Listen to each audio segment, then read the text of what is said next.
Good morning traders and welcome to another week. My name is Joseph. This is the Trade Zone Asian session update and outlook. So we'll get into it with looking at the pound at the moment, but we'll start with the US dollar. So jobs data came in with a shocking surprise on Friday, and it has really changed the dynamic.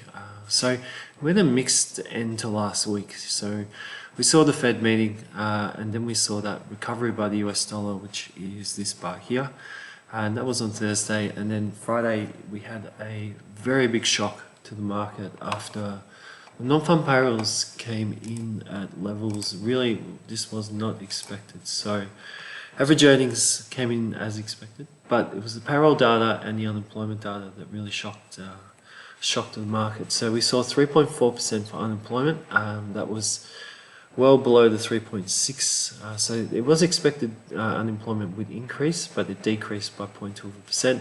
And we saw the NFPs come in at plus 517 was it when it was expected to come in at 193k.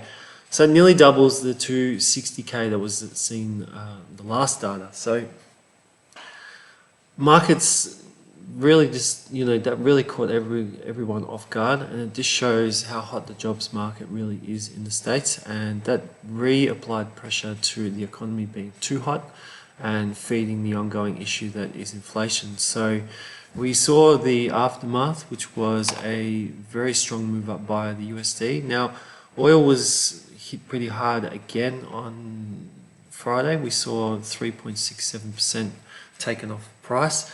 And we can just see here another very strong move lower after a bit of a push higher by buyers that was cut down. Now, this had a pretty dramatic effect on risk currencies. So we can see here the Aussie dollar was absolutely belted.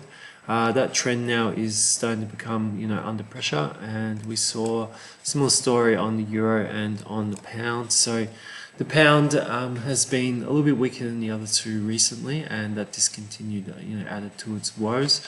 The yen, so far this morning we are seeing some buying to the yen. There's a bit of selling to the dollar. We are seeing some higher prices, mainly from gaps. The euro is the best of the three at the moment. It's seen a nice gap higher. It is trying to fill that gap at the moment, but we'll be looking around this area to see if that comes in as support after being resistance. And the pound yen, you can see that gap here after starting, but there is a little bit of selling pressure at the moment. So the dollar yen this morning, after a very firm gap to start the week, is filling in a bit, but we can see this bar here. That's quite an interesting bar. We think we should keep an eye on that bar this week to see if it does start saying. We have a very nice trend break here. That's a long-term trend break as well. So we all remember those beautiful rallies we saw on the dollar to the yen, and we saw that very, well, not a fast but a sharp correction. And we're now seeing a bit of an engulfing bar here, slash statement bar, and we will be watching it this week to see if this can turn into something. And if we do see a bit of a pullback to here, looking to see if the dollar momentum can continue to the yen, if we do see a new short-term trend get underway. We've got the right bar to start it, but now we just need to see if price can back that up. Now gold was another casualty from last week. So we've seen those two strong declines, and from its peak we've seen now nearly 5% taken off price. So now just gauging all of this, I think it really comes down to, the jobs market obviously is still very hot in the States. So is this still going to become going to feed a real inflation fear, and are we going to see a decent pullback develop now? So we all know that gold's been rallying very nicely, but is this the start of a new short or medium term correction? And is that what we've got on our hands at the moment after the latest data that's come out from last week?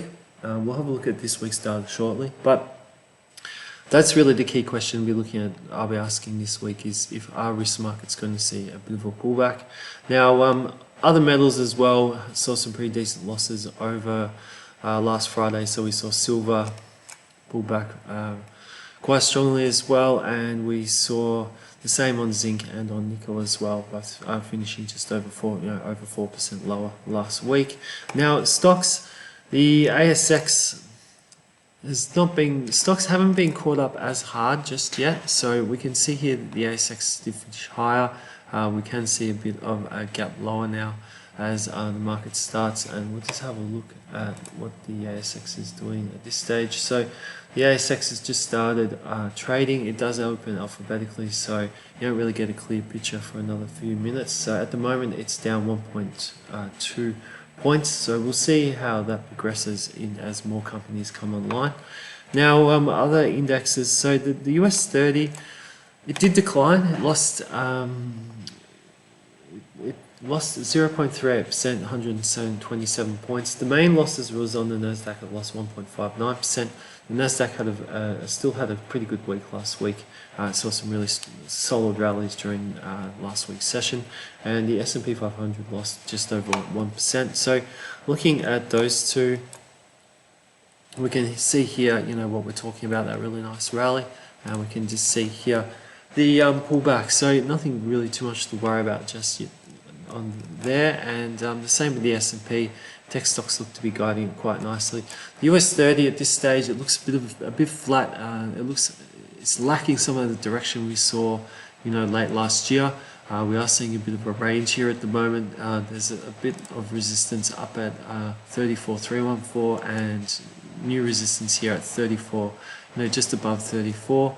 We do have a bit of support down here though at 33,682. If we did see a move back down to this level, we'd like to see if buyers can come back in. If they're not able to, we'll look to see if this will continue to block buyers if we do see any more rallies. And then if we do see a move down, like a decent move, we'll probably be looking at this level here at 32,927 to sort of come in as new support if reached. But at the moment, there's a bit of a reversal. We did see this on the NASDAQ a while ago when we saw the Dow really flying up and away. So we'll just need to see if we get some direction. It looks a little bit confused right now at the moment. We're going to talk about cryptos in a moment. Now, they held up rather well on Friday after the job startup. It was a bit of a small surprise. We would have thought that there would have been a bit more selling, but we definitely saw some selling that came in on Sunday. We're going to just have a look at what's upcoming this week to keep a bit of an eye on. And we have a bank holiday today in New Zealand. We don't have a lot of high impact news until Tuesday at 2:30. We have the cash rate, now it's expected to increase 3.35%, and we have the RBA statement. So traders will be looking at the statement just to see some of the insights from the RBA moving forward and how inflation is going, and if interest rate rises that we have been seeing are starting to have an impact. Now on Wednesday morning we have the Fed Chair Powell speaking, so that will be one to keep an eye on in terms of the comments. And then we have FOMC member Williams speaking on Thursday morning, and we have the monetary policy report hearings from the Bank of England on Thursday, and then on Friday we have UK GDP, which is expected at minus 0.3%. So not very rosy in the UK still.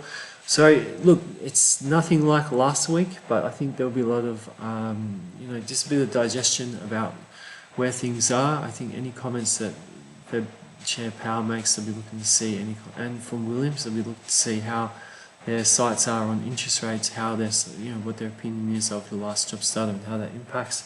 The speculation is that we're going to see US rates at 5% or maybe higher before we start to see maybe a real taper, but there is an expectation they're going to get back to 5%. And interesting as well, we heard a member from from the ECB saying that we could see peak rates in the Eurozone, in the third quarter of this year, but we'll have to see how inflation goes to really get an eye on that. So definitely those two speakers check out this week. The UK GDP as well, to see if there's any shock surprises to the downside there, and also the RBA tomorrow to see how the how the Reserve Bank is seeing our interest rate our inflation and interest rate situation at the moment. Sorry, a little bit tongue-tied there. Now, just finally, we'll touch on cryptocurrencies. So we'll see here that the market held up pretty well after that shock, but we did see some pretty strong selling. So we're looking for Bitcoin to hold support at 22,735. We do have a pretty decent looking little consolidation range setting up here.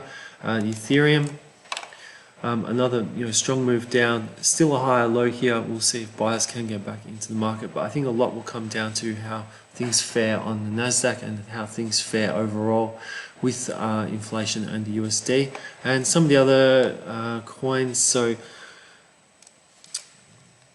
Binance coin as well wasn't too heavily affected. We saw that nice new weekly high to start the week, beating last week's high, but then a bit of a move lower. There could be more room for it to move down if we do see any further selling this week.